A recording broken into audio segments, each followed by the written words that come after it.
Permisi sebentar, Bu.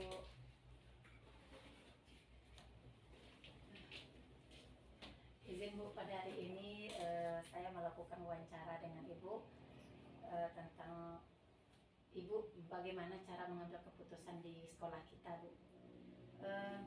Selama ini Bu, bagaimana Ibu dapat mengidentifikasi kasus-kasus yang merupakan dilema etika dan bujukan moral Bu di sekolah kita?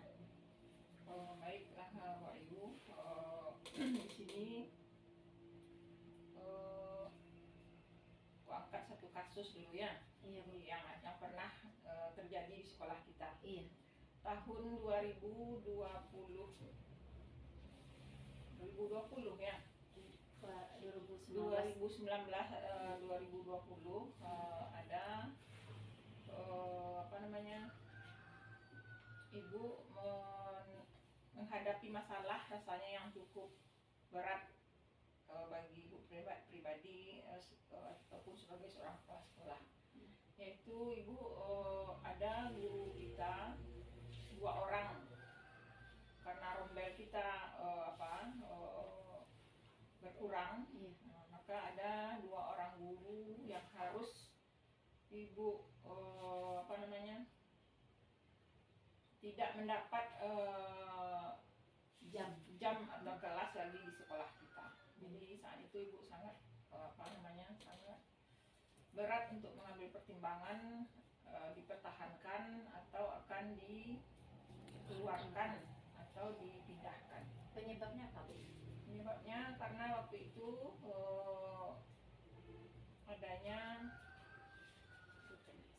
guru PNS yang masuk ke sekolah kita, CPNS 2 orang. Nah, jadi dengan masuknya guru CPNS tersebut, maka ada 2 orang guru kita yang harus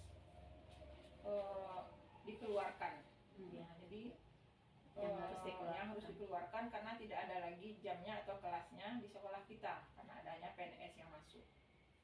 Di sini Bu, dalam menjalankan pengambilan keputusan di sekolah itu, bagaimana cara Ibu yang harus Ibu ambil di situ? Yang ini misalnya kalau Ibu pertahankan tidak mungkin karena kelas tidak ada. Kalau Ibu dikeluarkan, Ibu merasa kasihan. Ya. Terus bagaimana yang langkah Ibu ambil, Bu? Langkah yang diambil tentang masalah ini memang sangat berat waktu itu, butuh butuh pemikiran yang cukup rumit agar masalah ini bisa tuntas dan guru tersebut tidak dirugikan. Jadi dengan berkomunikasi dengan kawan-kawan yang lain di kecamatan lain dengan pengawas, jadi Ibu yang 2 orang ini, solusi yang Ibu dapatkan memang keluar dari sekolah kita, tapi alhamdulillah mereka keluar tersebut tidak berhenti dari tugasnya sebagai seorang guru, langsung mendapatkan tempat tugas yang baru dan bahkan lebih dekat dari rumahnya. Berarti Ibu carikan solusinya dengan tidak merugikan teman kita. Tidak. Jadi hal apa saja Bu yang selama ini Ibu anggap efektif gitu Bu dalam mengambilkan suatu keputusan Ibu? Dalam keputusan yang Ibu ambil saat itu rasanya Ibu rasa efektif karena Ibu tidak merugikan guru tersebut. Seandainya Ibu tidak mencarikan solusinya atau tempat penggantinya, Ibu merasa bersalah terhadap guru tersebut karena 2 orang guru tersebut mungkin bisa terputus sebagai guru atau data dapodiknya. Hal tersebut Ibu tidak ingin terjadi. Jadi Ibu carikan solusinya, mencarikan tempat yang baru. Berarti Ibu berkomunikasi dengan Korwil, dengan teman-teman kepala sekolah yang lain, bahkan sampai ke kecamatan lain, bukan di kecamatan kita saja.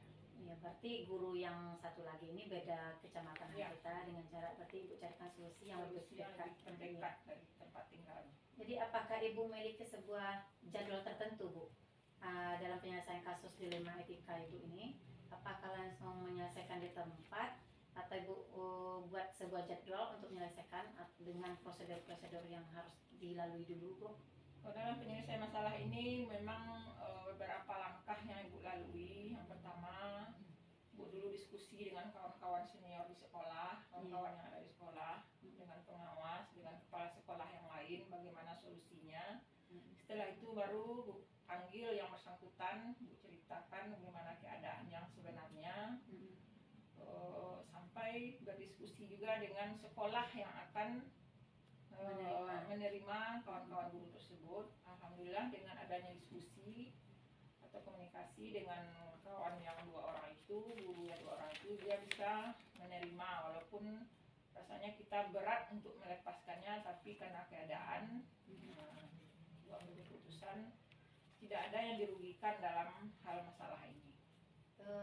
Adakah enggak Bu seorang atau faktor-faktor yang selama ini untuk mempermudah Ibu untuk mengambil suatu keputusan gitu Bu? Dalam kasus-kasus selama ini Bu? Ada. Jadi dalam masalah-masalah yang ada di sekolah kita, contohnya masalah ini, yang memberi masukan lah atau dukungannya, terutama kawan-kawan kita yang sama-sama kepala sekolah. Kita itu sering diskusi, memberi masukan, dan yang lebih apanya lagi itu pengawas atau bapak korwil kita.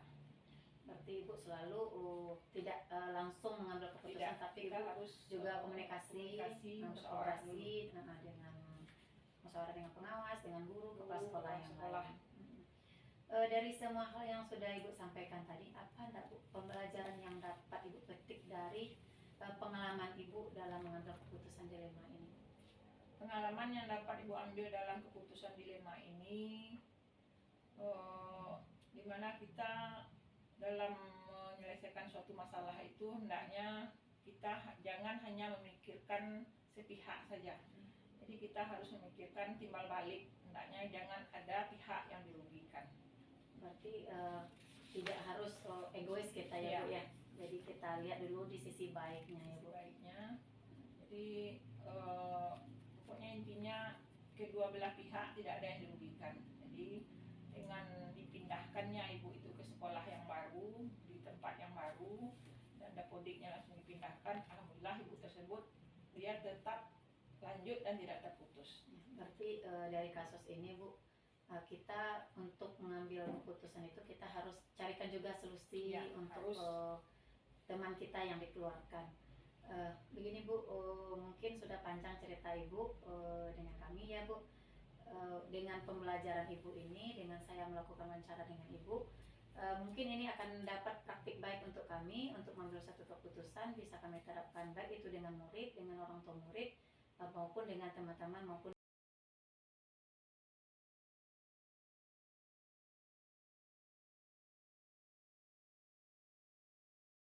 Tapi karena Ibu merasa apa? Belum terpintas waktu Ibu memanggil secara pribadi itu bukan terlintas di pikiran Ibu untuk mengeluarkan. Cuma masih ada memberikan arahan, karena dia baru Ibu terima, tentu Ibu arahkan ini peraturan kita Pak, dibina di peraturan kita. Kemudian tempat anaknya dirawat, tolong surat izinnya Pak dari dokter, dari rumah sakit. Setelah anaknya sehat, dia pun tetap seperti itu Bu Ayu. Tetap seperti itu. Jadi sudah secara rapat predik sudah Ibu sampaikan bahwasanya kita masuk jam 7.30, diharapkan selain dari tiket 7.20 semua guru sudah berada di sekolah. Ibu kasih dispensasi sampai 7.30. Jadi Ibu yang selama ini yang Ibu anggap efektif dalam pengambilan keputusan dalam kasus-kasus Ibu gimana Pak? Yang Ibu anggap menegakkan peraturan. Nah, setelah Ibu kasih secara pribadi kekeluargaan, kalau tidak berubah Ibu akan terapkan aturan yang ada. Aturan. Kalau dia PNS tentu aturan PNS. Kalau dia guru tidak tetap, tentu kita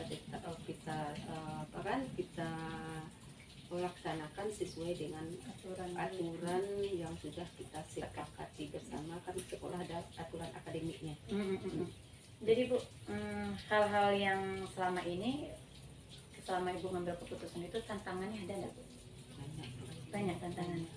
Kadang-kadang kita kan susah juga. Ini kalau kita terapkan betul peraturannya, terlalu keras rasanya Bu ya. Keras, kemudian dia baru guru honor yang gajinya hanya sekian ratus ribu gitu. Jadi dilema itulah yang kadang-kadang bergejolak di hati kita, di pikiran kita. Jadi Ibu dilema antar peraturan dengan Kasihan. Jadi kita memikirkan juga bagaimana kita lihat dari sisi apa terkendalanya ya Bu ya. Kemudian Bu, kalau Ibu waktu ada apa namanya mengambil keputusan itu Bu, ada jadwal tertentu enggak? Jadwal tertentu atau sekarang atau besok Ibu dalam satu tindakan gitu Bu? Lihat-lihat apanya Bu? Untuk menyelesaikannya. Lihat Lihat kasusnya kalau berat. Bukan keputusan, mengambil keputusan itu ada enggak seseorang yang menolong Ibu atau ada faktor-faktor luar enggak Bu yang mendukung Ibu nah gini mengambil keputusan gitu. Untuk mengambil keputusan itu Ibu tuh maksudnya ada faktor luar yang mendukung Ibu atau ada seseorang yang Ibu andalkan gitu Bu? Ibu kadang-kadang mengambil keputusan itu kalau ringan Ibu ambil sendiri. Ibu pertimbangkan sendiri baik buruknya, positif negatifnya. Kalau ringan itu Ibu putuskan sendiri. Karena kita kan sebagai kepala sekolah itu punya kebijakan, harus punya kemampuan untuk membuat sebuah keputusan. Tapi keputusan yang kita ambil itu harus kita kita pikirkan masa-masa supaya jangan keputusan kita itu salah dan berakibat fatal baik pada diri kita sendiri sebagai kepala sekolah maupun kepada orang guru kita yang kita ambil keputusan. Seperti yang Bu sebutkan tadi, kalau berat tentu Bu meminta kesehatan ada mengambil keputusan itu ada masukan dari luar seperti pengawas atau dinas pendidikan. Jadi kalau ngambil keputusan Ibu itu tidak kadang kalau udah terlalu berat Ibu menggunakan faktor-faktor dari luar atau dukungan dari orang lain. Begini Bu, sepanjang yang Ibu sampaikan tadi Bu ya, pembelajaran apa sih Bu yang Ibu petik dari praktik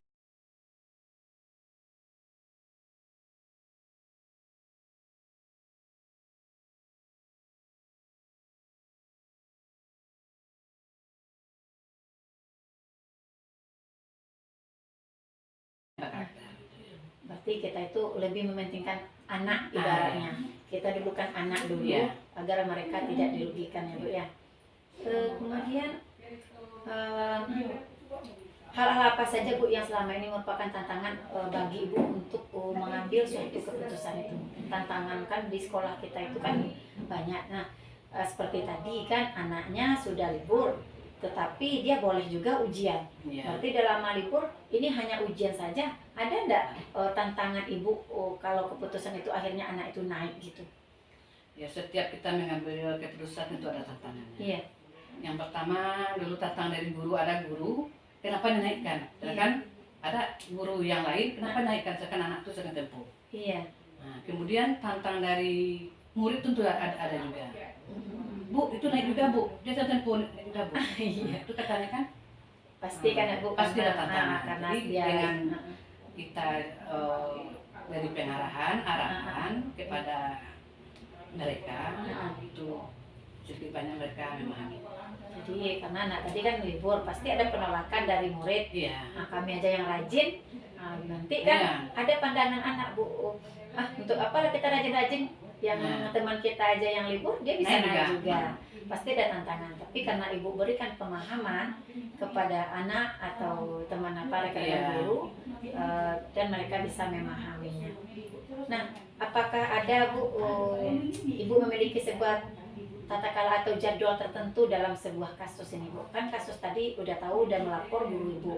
Apakah Ibu langsung bertindak atau membuat sebuah jadwal dulu? Bagaimana Bu?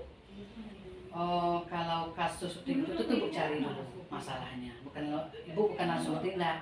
Ibu cari dulu, tanya dulu apa penyebabnya. Bertanya sama gurunya dulu, baru bertindak. Oh iya, berarti Ibu cari akar permasalahan, baru Ibu mengambil suatu keputusan. Nah, apa Bu namanya? Adakah enggak Bu faktor-faktor yang selama ini mempermudah atau membantu Ibu dalam mengambil suatu keputusan? di sekolah ibu tuh faktor apa sih, misalnya ibu tuh kan ngambil suatu keputusan ini ya keputusan yang bagusnya, yang baiknya, ada nggak faktor yang pendukung ibu di situ? Misalnya ada teman yang ibu anggap rasanya senior atau tempat ibu komunikasi gitu. Ada faktor-faktornya, ada beberapa guru senior ibu yang mendukung keputusan ibu ini. Jadi ibu Ya. tidak selalu sendiri ngambil Nggak. keputusan. Ada. Berarti ada ibu komunikasikan dulu Iya. Berarti dengan adanya kasus-kasus ibu dilema tadi ya bu ya, berarti segala sesuatu itu harus kita bicarakan secara bersama-sama di Iya. sekolah. Tidak ibu sendiri Tidak sendiri. mengambil keputusan. Jadi harus ada juga kolaborasi di Ada antara. kolaborasi dengan yang lain. Jadi kalau kita ada keputusan itu harus dipikirkan dan dicari akar Apa masalahnya? permasalahannya. Bukan Iya. langsung kita bertindak. Iya, bukan langsung bertindak.